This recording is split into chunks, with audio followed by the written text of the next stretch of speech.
I found out my roommate and friends have been mocking me behind my back for months in a secret group chat, but I'm pretending I don't know so I can quietly cut them all off and ghost them when I leave town. I'm Ron, 28, and I currently live with my roommate, Emma, who's 27. She's my younger sister's best friend, and I've known her since we were kids. Originally, my sister lived with us too, but she moved abroad for her studies and now lives in another country with her fiancé. The apartment belonged to her late aunt, so she lets me stay there rent-free, but we share the bills and chores. It's a pretty great setup if you ask me. I've never had any issues living with Emma. There have never been any romantic feelings between us. I respected her boyfriends, and she respected my girlfriends.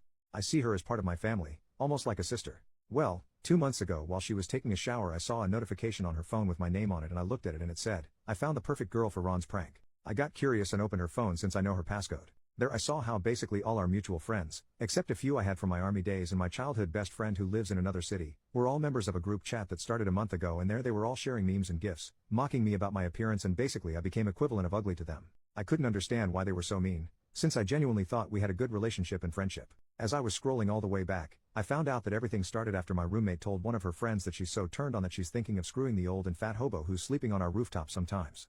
Her friend replied that I'm single too and she could F me. And my roommate answered that she's not that desperate yet, and they both share laughing emojis and stuff.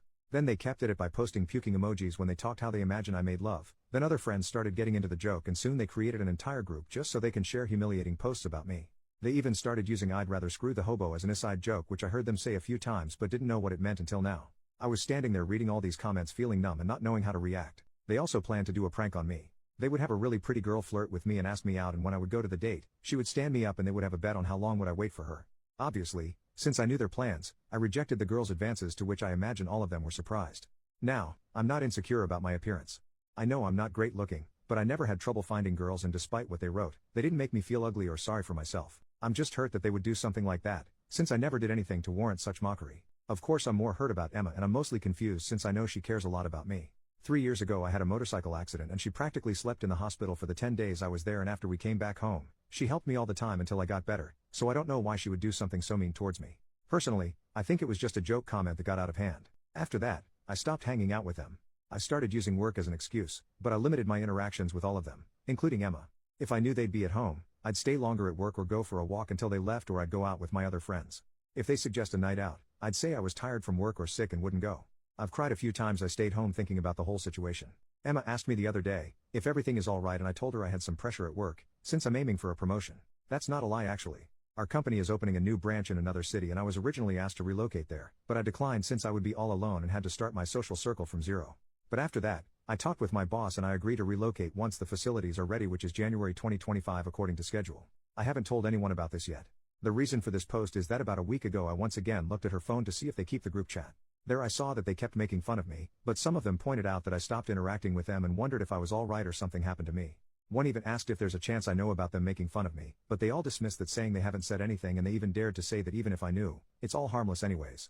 Emma told them about my promotion and it convinced them that I'm just stressed about work, and then they continued mocking me with memes, this time about my job. I don't even know their motives at this point. I don't get it at all. I realize that there's no going back anymore, but I also realize that in the last 2 months, I haven't had any fun, so my plan now is to keep pretending I don't know anything, but start hanging out with them again, because since I won't see them anymore after 5 months I can at least have some fun. I used to like going out with them, so for the next few months, I can pretend they're still my friends. We actually do plan to go out all together to see a movie and then for some drinks. When time comes and I'm ready to leave, I'll leave without informing anyone, including Emma. Once I'm out and away I'll block them all besides Emma, since I care about her and want her to know that despite anything, I'm there for her, and if anyone tries to contact me or pretend they care about me leaving, I'll simply send Emma the screenshots of their chat, and I hope this will shut them up. Anyway, thanks if anyone read this. Edit. Wow, I didn't expect all the support and love. Thank you. I realize that it's a situation that most people wouldn't want to be in, so treasure your real friends. I want to clarify some things. As I mentioned in my post, I do have friends outside the group. I have my army brothers that we meet twice a month and message a lot, who I know have my back as I have theirs, and my best friend who lives in another city that will be very close to me after I leave. It's basically an hour driving. We talk daily and I think he'll be excited once he finds out I'm going to be so close to him. The people in the group chat are mostly our mutual friends since university or past jobs. Not all of them talk bad about me, but they're all members there, so I guess it's the same in a way. They usually hang out at our place where we watch movies, play board games, etc. I feel bad for losing them, but it doesn't compare in the thought of losing my best friend or my army brothers. About my sister. I didn't tell her because then she would tell Emma and then they'd all know, which is what I've been trying to avoid. If I wanted them to know, I'd tell them. I'm not afraid to tell them, because I'm desperate for their friendship. No, I don't want to tell them, because I don't want the drama. I want to avoid it. I work more now in my job to learn my new role, so the last thing I want is to deal with all that drama of fake apologies, etc. I'd rather be just me pretending I don't know, than all of them pretending they're sorry. I understand why some people don't want me to hang out with them and just expose them and everything, but it wouldn't benefit me to do it. All I would gain is drama and awkward situations. I'd rather focus on me, planning my departure, get ready for my new role and figure the aftermath. In the meantime, I don't think it would do me any good to end things with them now. I figure, I can't make new friends or seek for a girlfriend in this city since I'm leaving, so I can manage a few months in their company, instead of closing to myself.